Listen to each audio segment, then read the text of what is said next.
So hi there, everyone. Hopefully you can all hear me. I'm just waiting for a few more people to join. If you've used Zoom before, then you'll know there's a chat box there. So um, at the moment, I've just muted everyone just because to stop sort of all the noise coming in the computer, and you can get a lot of feedback. There's a chat box as well, which you can ask me any questions, or if there's any issues with any of the sound, then just let me know.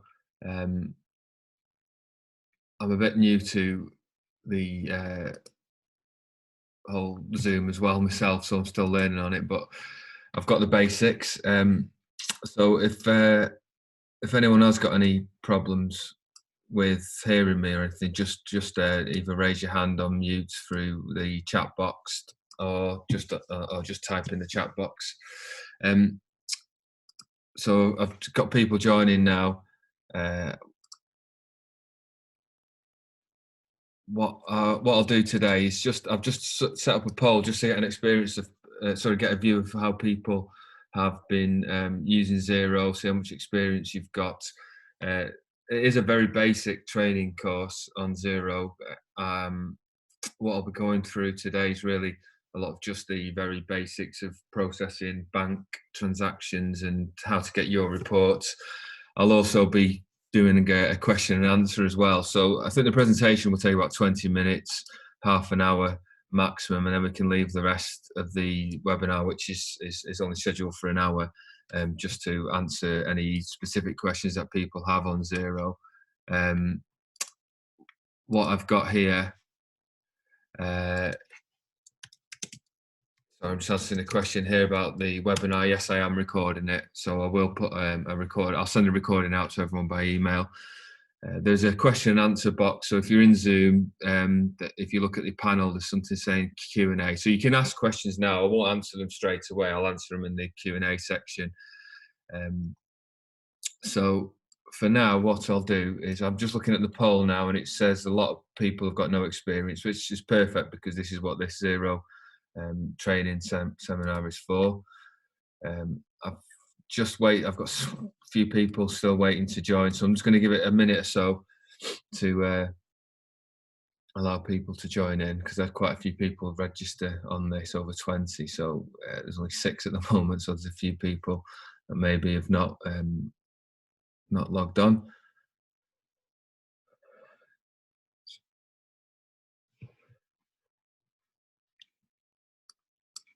So if in the chat, if everyone can hear me okay, just say yes, if that's all right. And if you can see my screen.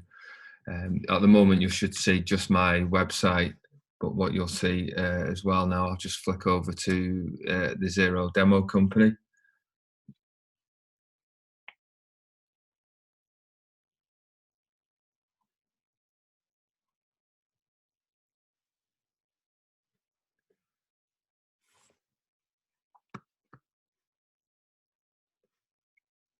Okay, so I'll get started now. So in Zero, as I said, if you've used Zero quite extensively, then this will be very, very basic, but there will be a Q&A for you to ask any specific questions or any issues that you're having on it.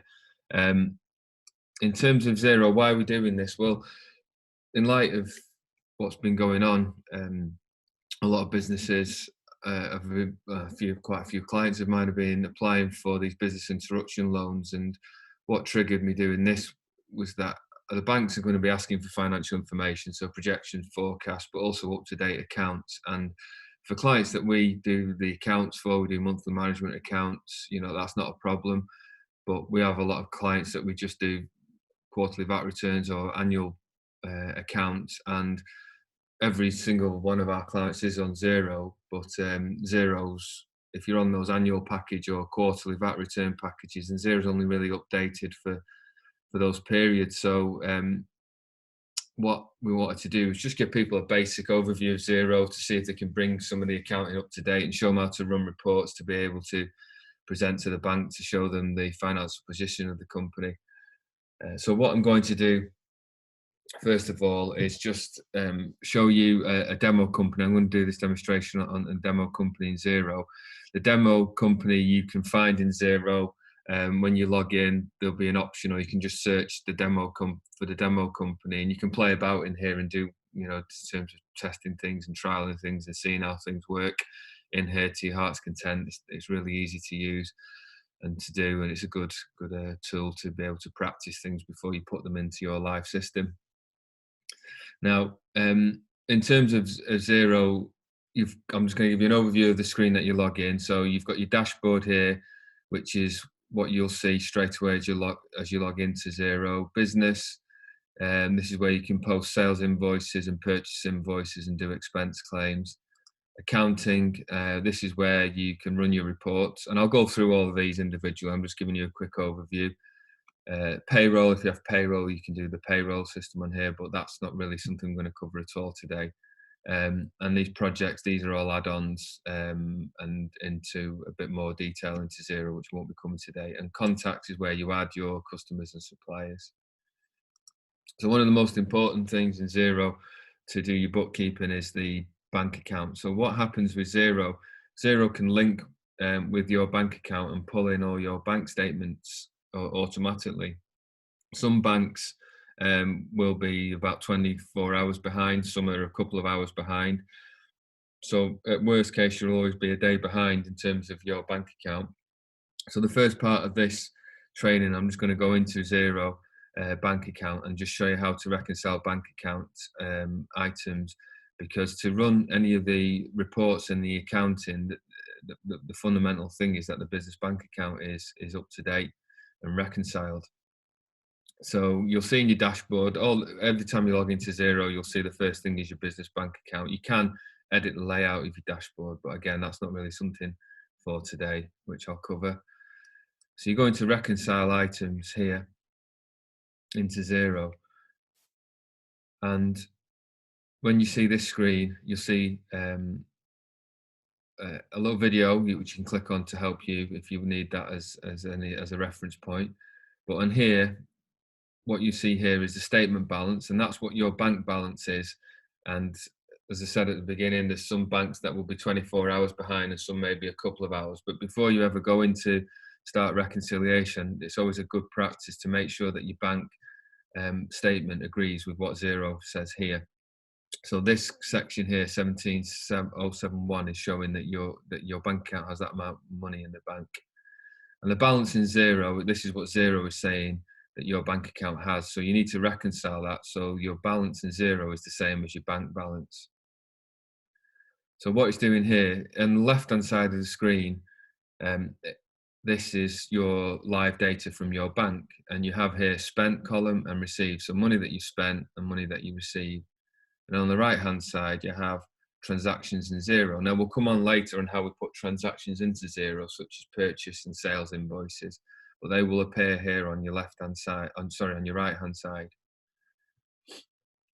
Cash coding we won't cover today, but that's when if you need to do bulk bank reconciliations. This is the bank statement report, which shows you what your bank has brought in. So you don't need this to do the reconciliation. This is just showing the data that's brought in from your bank account, and the account transactions is showing you the Xero account transactions. So to reconcile Xero, what you do is you go line by line, and what the aim of the task is to reconcile everything in here. So using the right hand side. So I'm going to go through a few examples on here. So in this one, it says that we've received £100 from this company, City Limousines. And the reference, you can click on more details to find any references from the bank. Description is 0017 and part. So that could be that the paying part of an invoice. So to find this transaction, you go into match, and you can use a search function. So you could search by finding City, and you don't have to type the whole narrative here, but you could just do that and it will bring up everything that's City Limousines. Now it's saying 0017 is the invoice, so they've paid £100 and the invoice is actually £250. So how do you allocate that payment to the invoice? Well, what you can do, if you click on the invoice there so it highlights green, and you can do a part payment here, which says split. So if you click on split, it will allocate the £100 and it will show that there's £150 still remaining. So you click split and it says that it's reconciled. So once zero goes green, that's saying it matches, it's okay to be reconciled. So now it will post that this invoice number 117 has been part paid. So you click OK to clear that. This is showing another receipt, so £2,000 coming in. So again, you can find the item by searching and it will list every invoice. Now it's saying there's no invoice here outstanding for Jacaranda Maple System. So we've not created an invoice. Now on here, what you can do, if there isn't an invoice to be created, if it's something that you haven't got a receipt for, then you can do create. Now I advise that you need a receipt and an invoice for everything. I would always do that, it's good practice, and I'll come on how to put those into Xero later. But on this case, say you knew that this was a deposit, so you can do create. So you can do type in the name here, and what Xero will do, it will automatically create a new contact. And then this one, and this is where more the accounting knowledge would come into, you know, how do you know where to put that? Now you could have an account called deposits, which this demo doesn't have. You could put it over the revenue, and then I suppose this is where things may become a bit more complicated, where do I put certain items? So this is where you ask an accountant, but we'll come into the chart of accounts later. But you find a code in here. The Xero demo system doesn't have a code for deposits where I put it to, but say for this example, just say you put it to deposits, and then you would click OK, and it would highlight green. Now I'm not going to go through each one to show you, but on here I'm going to try and find one where it's automatically matching to a transaction in Xero. So for example here, it's saying that a payment was made from your bank account on the 3rd of April of £49.90. Now what Xero does, Xero will try and find something that matches in the accounting system. Now one word of warning is some people I've seen can get a little bit click happy and click everything that's green, and that can cause a lot of problems when you're trying to fix things and tidy things up, because Xero, it can be quite hard to try and undo mistakes. So I'd always, click away with caution just to make sure it is correct. Now on this one, it's saying that I found, Xero, I found an invoice for £49.90. Now Xero will match only amounts, so you could have a few invoices with the same amount. So you have to be careful that you do allocate it against the correct invoice. Now in this instance, it's only found one invoice of £49.90. Now if you wanted to find more invoices, sometimes it would say here, there's other possibilities, and I'll try and find an example down here, but you would click on match and then they would come up. But on this one, it's saying that £49.90 was spent and it was Wilson, and you can see there everything matches. So you click OK. On this one, just as a quick example, because this is a transfer between bank accounts. So if you have different bank accounts and you're transferring money between them, what you can do here is go to the transfer section. And you can say here, well, I've transferred £1,500 from my business savings account. So you can just click on transfer, and what it will do, if you've got a few accounts, it will list the different bank accounts that you have. In the demo version, it's just got one business savings account, and you click OK on that. Now, if there's some items which, small items on here, now Xero will remember what you've posted in the past. So this one, for example, in the Xero demo, this is a banking fee. So you don't get an invoice for banking fees, bank charges. So Xero does remember from previous postings that you may have done, and it will say Ridgeway bank fees, and you can pay that. So it's auto-populating that. So you could just click OK on that. But one thing you can do to save yourself quite a bit of time is there's quite a good feature in terms of bank rules. So I'll click on that one now, just to show that that one's saying that it's a bank fee and it will automatically post it. But where the bank rule's in, this is what happens with a bank rule. So it says here that you've got 7-Eleven, £15.50, and this is for, say, a recurring item. So you could have like software charges that you have every month, or a direct debit that is paid out for insurance every month. And you may not get an invoice, or you may not get a receipt, or you have to go in and download the receipt. But if it's a small item, like for a few pounds, anything up to £25, then you can just create a bank rule. So on here, it's created a bank rule. And what I'll do is show you how to create a bank rule, because it's quite a good feature to save a lot of time. So if you go to options, and then you can do create bank rule here. So this one's Central City Parking. What I'll do here, I say every time a bank transaction comes in and the payee is Central Parking System, this is what I want to happen in Xero. So you can say, well, the payee, you can say, I'll create a new contact, or the payee from the bank, or enter during reconciliation, or you can select the contact if you have put that contact into Xero, which we'll come on to later. Central.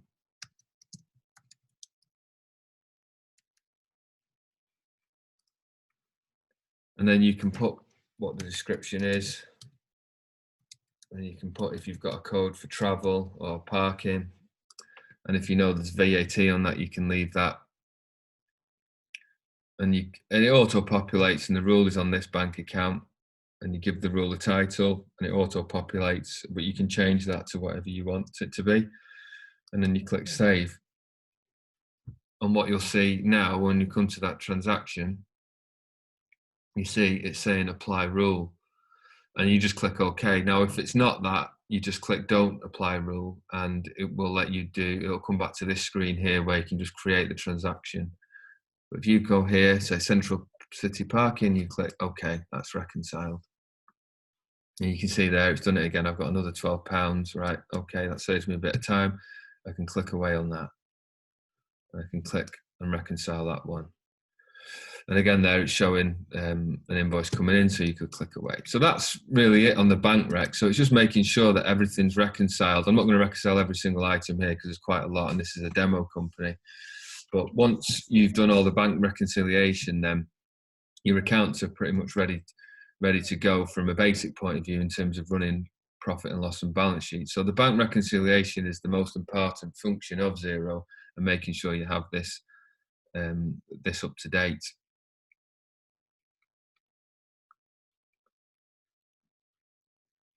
So we've gone through the bank reconciliation. It's, as you probably can see, it's quite straightforward if it's bringing in your live data. Just a quick recap. The main thing is to make sure that your statement balance here, where it says 1707 1.99, that agrees with your bank account. As I said, it could be a day behind or maybe a few hours behind, depending on your bank feeds. And then what you'll do is you go through and you match with your transactions in Xero. Another little feature you can do discuss, so say you don't know what that is, or you're waiting for the receipt, you can put that comment in there just so you can keep up to date with things, and you may forget what you need to do, so you can use that function there. Now I'm going to go across the top tab here to go on to the next function, and in terms of getting transactions into Xero. So invoices, business, and invoices. So in Xero terminology, invoices are sales invoices. You can generate sales invoices from quotes, but I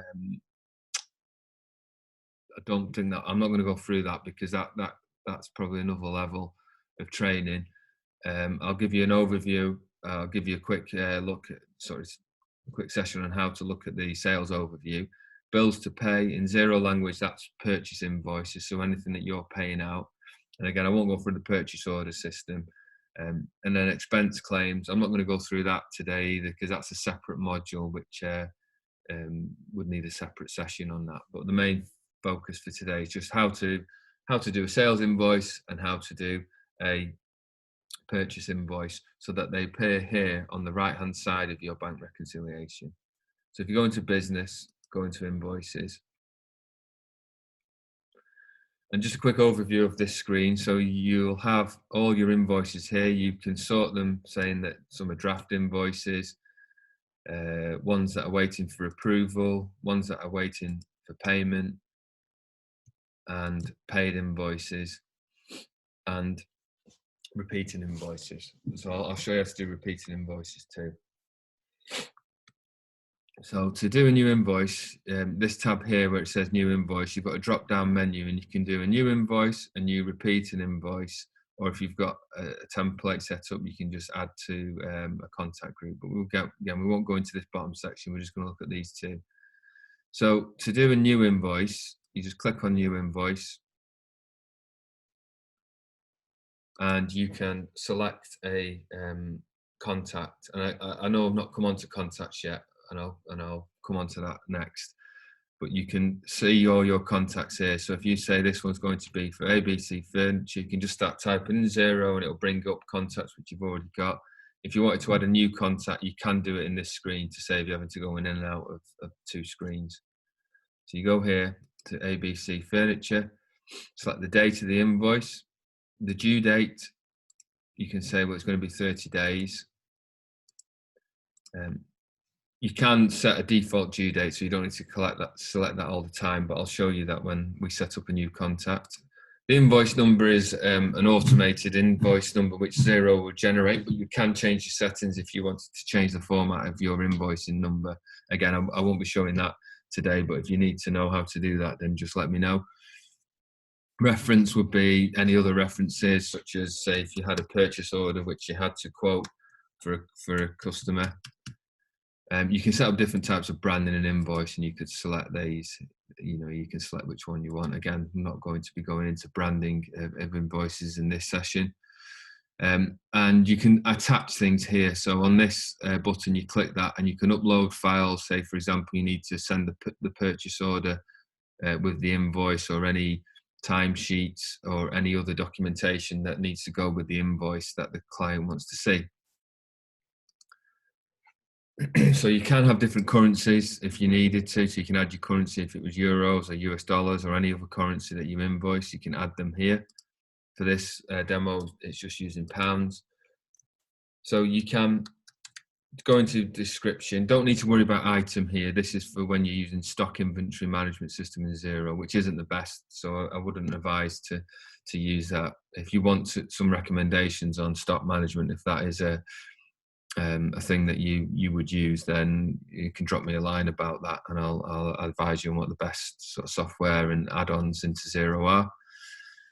So going back to the invoice, testing quantity. So if you've just got a service, just as long as you put a number in there, usually it's just one, and you can say I'm going to bill £1,000. Discount, if you wanted to apply a discount, you could put a discount in here and it'll take care of all the accounting side of it.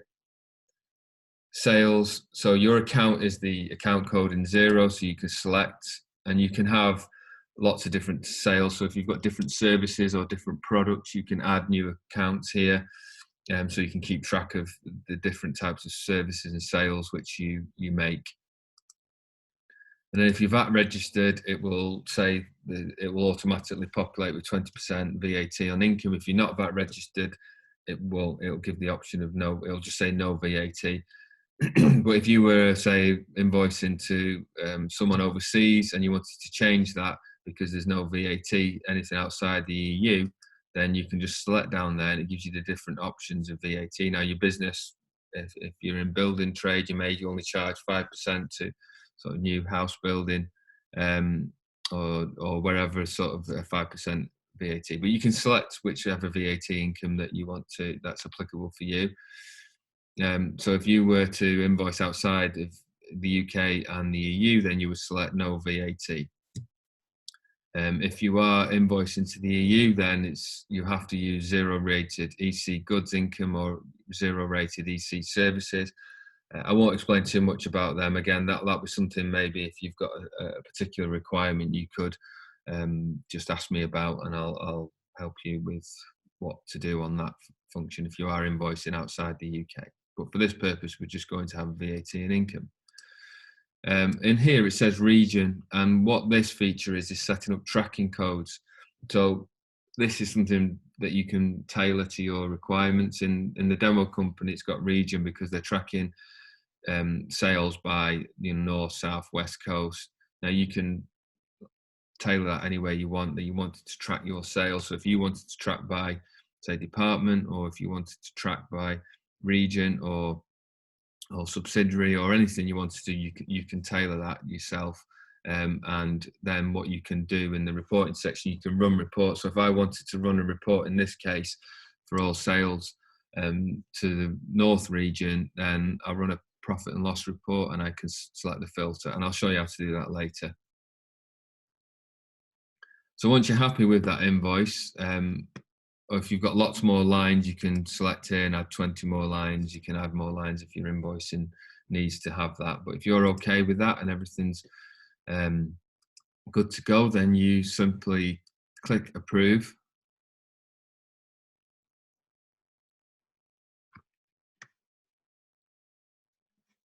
And then it says the invoice is approved. So you can then print this, mark it as been sent, or you can email it direct from the system. So you've got a text here which is automated, but you can type in and put anything you want in there. You can include any files that the client will need. So say, for example, a purchase order or any delivery documents that you need to include with the invoice. It will send that in the email, and then include the invoice as a PDF attachment, and then always mark it as sent, then the client has been sent the invoice, and then you click send, and you can send a copy to yourself as well. In the invoice section, you can see the history notes, and on here it will also tell you if the client's viewed the invoice. This being a demo, it might not show it on here, but you could see in this section at the date that the client has viewed the invoice. You can manage payments in here direct. So if you've got something like Go Cardless, again, you can ask me about that separately if you wanted me to tell you how to use Go Cardless. We use that for all our clients. They can have an option to pay. So when they get the invoice, there'll be a link on the invoice to pay it direct. It's a real good feature, actually, and it helps with getting payments quicker from clients rather than sort of just leaving the bank details on the invoice, because as soon as someone has the invoice, they can just click on the link and pay direct, either by card or by using their bank details. Now, if that invoice, say, was wrong and you were like, oh, I made a mistake, or I shouldn't have given them the discount, what you can do, rather than editing invoices, because the client, and it's in particular if you're VAT registered, you should really do this. You go to invoice options and you can add a credit note. You've got a few options here. You've got repeat, which I'll come on to next, or you can void it, which I don't recommend using void because you can lose a transaction history.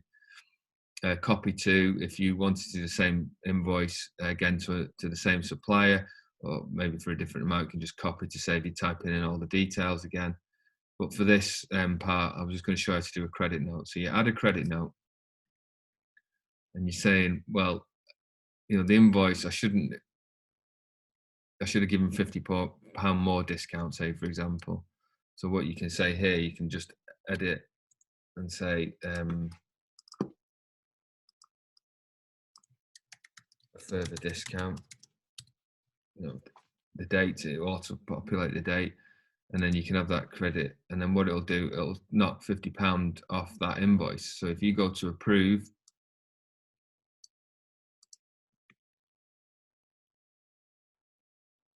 and then what it shows, this is your invoice, and it's saying, okay, you're invoiced this amount, £950, less the credit note, £50, so you only owe £900.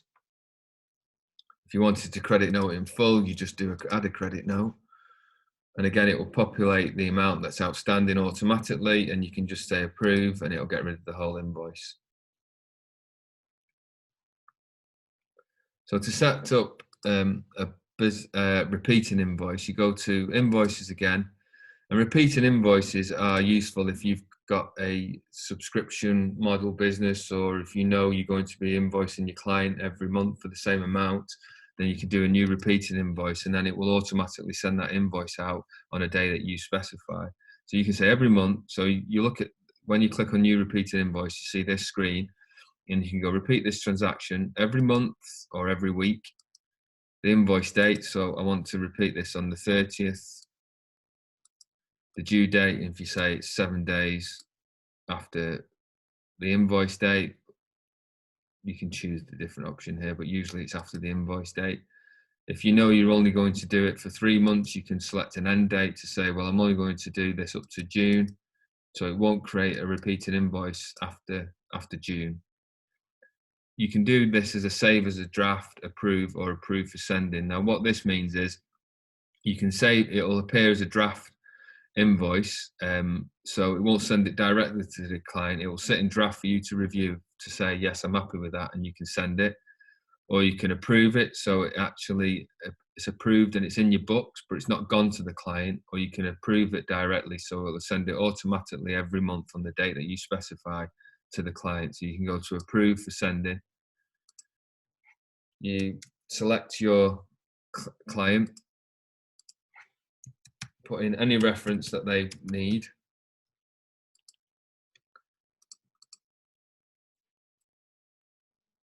Standard branding, and then you can put in the amount of the invoice.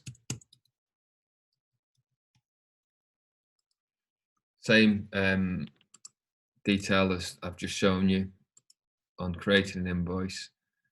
And then it will say, right, everything's the same, everything's okay to go. You click save. And then what it will do here, it will say, this is the message that I'm going to send to this client every month up to the end of June for this invoice. And again, you can edit it here and done. And then that will stay in your repeating invoices. So it will send there, and it will tells you that on every month, I'm going to send this invoice on the 30th of each month, but it will finish on the end of June. So that can save you a bit of time if you've got a recurring invoice that you want to send out every month, rather than having to go in every month and do an individual invoice. It'll just send that out automatically to the client. So just finishing off on the sales invoicing, you've got sales overview, which you can see here, which will give you, there's 2 waiting in draft, none waiting for approval. You've got 5,380 outstanding in terms of waiting to be paid to you. And then it will show what's overdue, which is 4,896. So there's a little chart here which can tell you who owes you most money, what's overdue. You can select a pie chart, so if you want to see it visually in terms of what's overdue, and then you've got a chart here showing money coming in. So that's just a quick overview of the sales screen, just to give you a snapshot of who owes you the most money and what's overdue. And you can click on any of these items. If you wanted to send a statement to your client, then you can just click on send statement, and you can either select all of them and just email them direct from the system, and it will send a statement to everyone. You'll need an email address, and you can just send that, and it will send a statement. It's telling me there's some email address, so you would have to put an email address. I'm just deleting for the purpose of this demo, but you'd have to put an email address in for everyone, and you send. It'll send a statement to everyone there. So that's on the sales side. Bills to pay on the purchase invoicing. That's quite straightforward. The screen looks very similar to the sales invoice. So it's always a word of warning is just to make sure you're in the right module when you create these, because sometimes I've done it myself. When I first used Xero, created a purchase invoice instead of a sales invoice, with the screen looking, the same. And some of the terminology it's quite American as well. So bills is just to remember that bills is purchase invoicing anything that you are buying. So again, you've got a repeat function if you've got a repeated invoice, say a direct debit or something, and you just want to the system to automate that every month. But we're just going to look at a new bill here. And again, you'll see that screen looks it's exactly the same as the sales invoicing. So that's why it's just important to make sure you're in the right section. So you could select a contact. Again, you can add a new contact. It's direct from the system, but if you wanted to say it's this one, and you've got the invoice date, when the invoice is due, the reference, if there's a reference applicable, and here you can attach the invoice. Now, I'm not going to cover it in today's session, but there are some tools which can bring in purchase invoices direct into Xero. So there's things like Receipt Bank. We use auto entry. Xero has its own function called HubDoc, which I have tested, and it's not that great, to be honest. But hopefully they will improve that. But this, for the purpose of this, I'm going to do without those systems. But what they would do, say for example, auto entry or Receipt Bank, you'd upload the purchase invoice using their app. So you can either take a picture of it using your phone, or if you receive an invoice by email, you can send it to an email address designated in Receipt Bank or auto entry. And then what you do, you go into those platforms, and the system reads the data on the invoice, and it will bring in all the amounts, and if there's VAT applicable, it will bring the VAT through. And then what you just need to do is then code it to the code that you want it to do. And once you've done that once, if it's the same code for every invoice, those systems will remember that code. So that, again, that's a great time saver. And if you want to have some more information on those tools, then feel free to contact me direct, and I can give you a quick overview on what those tools look like and how they work with Xero. But in terms of just the purpose of this, so assume that it's brought everything in, it would populate everything in here automatically as well. So you wouldn't need to key everything in. So again, it's a great time saver using those tools. And I'm not going to go through the whole of this now for you, because it's kind of the same as the sales invoice. But what you can do here, if you were buying 21 units at £1.50, and then you select your account, and the account is where your codes are. So if you're saying, well, I'm going to be buying, I'm just going to put general expenses for now, and if there's VAT, it will bring up the VAT. Again, if you're not VAT registered, it won't bring up the VAT. Region, again, if you wanted to do a profit and loss by region to keep track on what your most profitable regions are, or if it's your most profitable codes or projects or whatever. As I said, you can do the same here. You can bespoke this tracking codes to anything that you want in terms of tracking certain areas of your business. Now, there's another function in here which I just want to show you quickly. If you wanted to assign that to a customer, so you were going to recharge that back to a client, you can assign this expense to a customer. So you can say, well, this cost I want to recharge back to my client ABC, and I want to do that. And if you had more line items, they would all be listed here, so you could tick them, and then you assign. And then again, I'm not going to show it in this function. You can ask me separately on that, but then there'd be an option elsewhere in the in Xero. When you go into sales invoice, it will flag and say there's an expense to be recharged to a customer, and then it will just create the invoice for you. Again, it's a good time saving function on Xero. So you click approve, and that's your purchase invoice is done. So then you can have a purchase overview, and then the screen looks similar to the sales invoice. So what you're due to pay, what you haven't paid yet and is overdue. This is a purchase order system, which I said I won't be covering today. You can go and wait in payment, and you can see there people who you need to pay. So that's a very simple, basic intro into invoices and bills to pay. Now, once you've done those invoices and bills to pay, when you do your bank rec, they will appear in here against the payment if you've paid it. So if you paid that and you've raised an invoice, it will appear in the right-hand side here, and it will light up green if the amount's the exact same amount. So once your bank rec, all your invoices are in, all your purchase invoices and receipts are in, the dashboard, the bank's reconciled. The next module I wanted to go over with you is accounting and the reports. So if you are going for business loans, in light of what's happening in terms of these COVID interruption business loans, which the banks are offering, the banks will be asking for management accounts, so a profit and loss and a balance sheet are the key statements.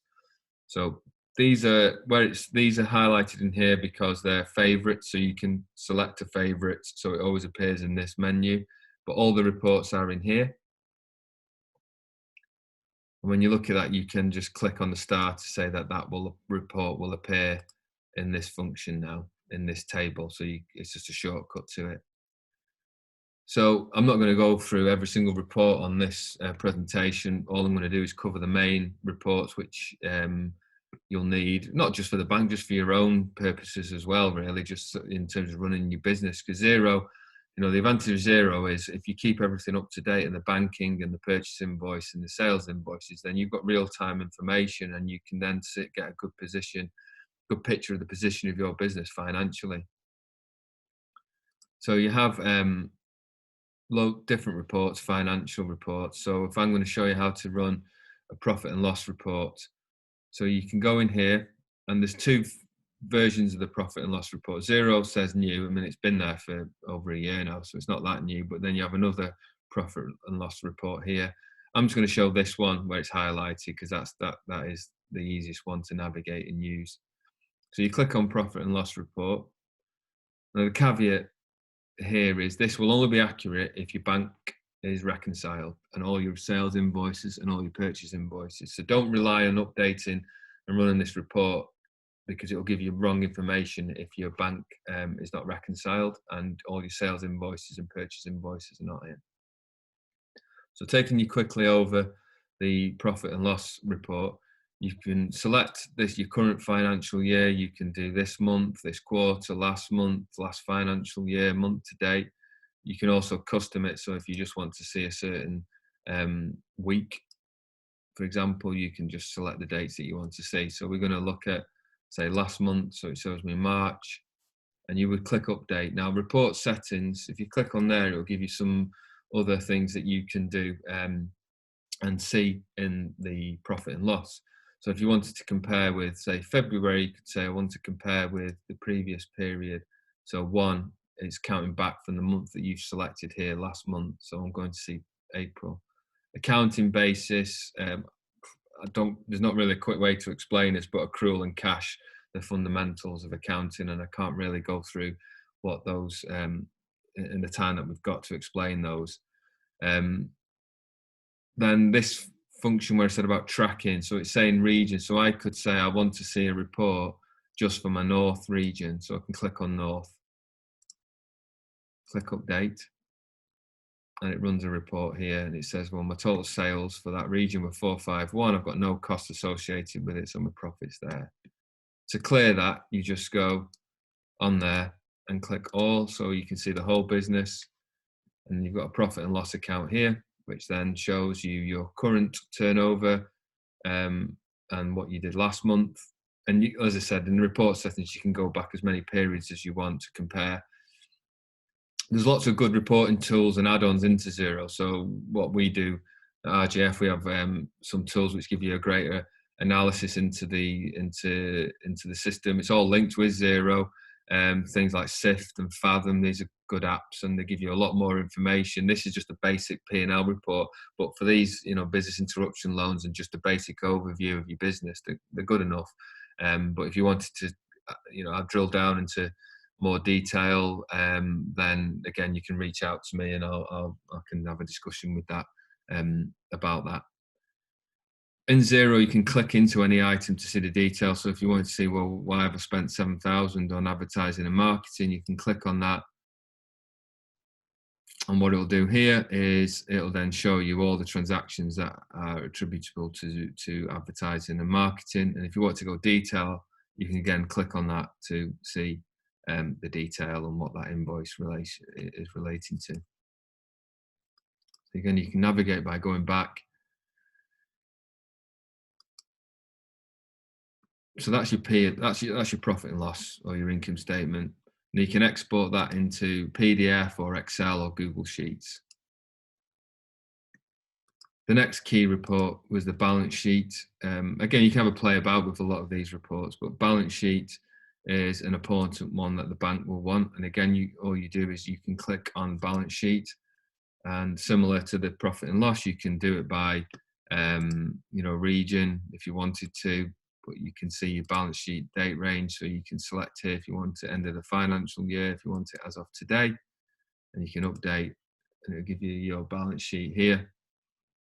And then what you can do is have a look at this balance sheet to see the value and assets of the company that you've got here, so you can see the different sections of the balance sheet. So this is what the bank will be interested in too. For the purpose of this, I won't be going through the detail of a balance sheet, but just to show you how to run the report to see what assets and liabilities you have in the business, which is what the banks will be really interested in. You've got some other reports. Well, you've got quite a lot of reports: cash summary, budget manager, VAT reconciliation. I'm not going to go through those. They're things that you can run in your own time.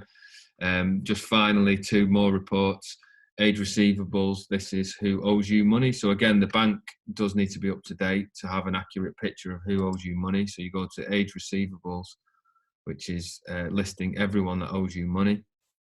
So it will say here that the invoice date, who the client is, current is who are not overdue, and then an age receivables report will show you how overdue clients are. So in this one basket case, that they're 1 month overdue, or they're within 1 month. These City Limousine, these invoices are really overdue, and so then again you've got the ability to be able to click in and find the invoice.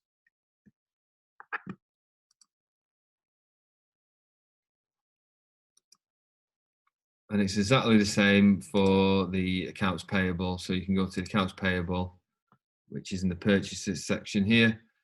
And again, same principle, shows who you owe money to and how overdue the suppliers are. And you can double click into those as well.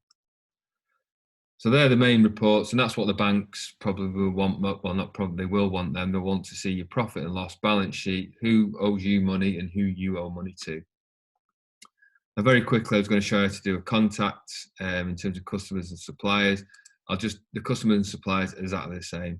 So you have all your customers here, all your suppliers, and you can add a contact just by clicking the green button, and it's really intuitive. You just follow the fields here, and it's the same for customers and suppliers. It's got a function where you can do a lookup, and it will, well, normally, yes, it will list the, if you have a postcode, you can just select, and if there's a postal address different from the registered office address, then you can put it in there. If it's the same, you just click same. Here you can set up some details to save you some time. So if you know that the sales settings of this customer, you're only going to use 1 code for sales, it will default to that every time you do an invoice. You'd put the VAT number, it would check the VAT number as well if it's valid.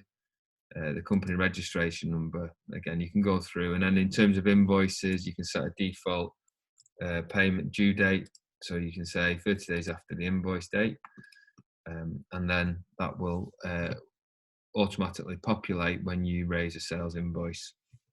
The Xero network key, there's no time really to go through that in any detail, but that's quite a neat function. If your other customers use Xero will give you a network key, and it will be able to post the invoice direct to their Xero software. But again, if you want to use that function, just give me a shout on that one. I can explain that one in a bit more detail. So you just click save, and that's the contact save. So just briefly, just in summary, because that's it of the demonstration, the main takeaway really from this is that the bank account has to be reconciled to get accurate reports. So when you're in your dashboard, you've got if you had other bank accounts, you'd see exactly the same screen here, where you just click on reconcile, and you would go through and mark everything off as reconciled. And then you can run your reports here in accounting and reports, and you can run your P&L and balance sheet items, and also your payables and receivables. So that's really it as a quick intro into Xero. I hope you found that helpful. If you need anything on any more detail, then you can feel free to contact me. In the chat box, most of you, I can see the attendees, most of you have got my email address anyway, but for those who don't, I'm going to put it in the chat box. here for you, so you can contact me. I'm just going to do some questions now. If anyone's specific questions for the last 10 minutes, I've got one here from about Receipt Bank. So I use Receipt Bank where I can upload receipts that have not automatically matched with a bank transaction. Where can I view upload receipts that have not automatically matched? So yeah, let me just understand that. Yes. So yeah.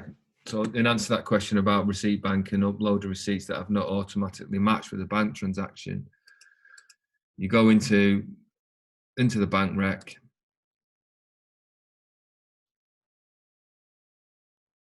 and if it's not automatically matching it, you can go here to match, and you can find it here. So you could just type in your customer to see if the invoice appears here, and it'll filter it. So for this one, I don't think there is one that's matched on this demo equipment, but just say, for example, it was City Limousines, it would appear in this section here, and you just click it, and then you mark it as reconcile. And is that the same for purchases? If you've uploaded it into Receipt Bank and it's coming through to Xero and it's not automatically matching, you just click the match button there and you find it, and you can search by reference or search by amount here. Obviously, there's nothing there for the demo, but that's how you would do that. Does that answer that question?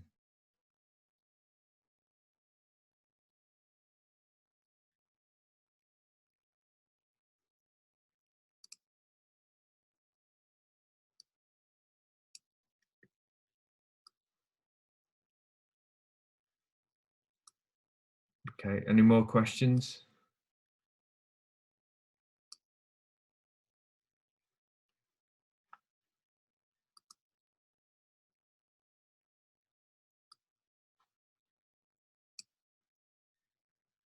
Okay, well, if there's no more specific questions, then I'll end that then. If again, hopefully you found that useful. If you want to email me any questions or give me a call, independent of this, feel free to drop me a line. If you want me to have a look at your Xero, if you're not a client of ours and just want me to have a quick look at Xero or anything specifically that you've got a concern with or trouble using, just again, you can drop me a line. My email address is in the chat box. I'll send the video of this if it is helpful, because it has been recorded. And yeah, that's it really. So yeah, hope you all have a good day, and you found that brief intro into Xero helpful. All right, take care. Bye bye.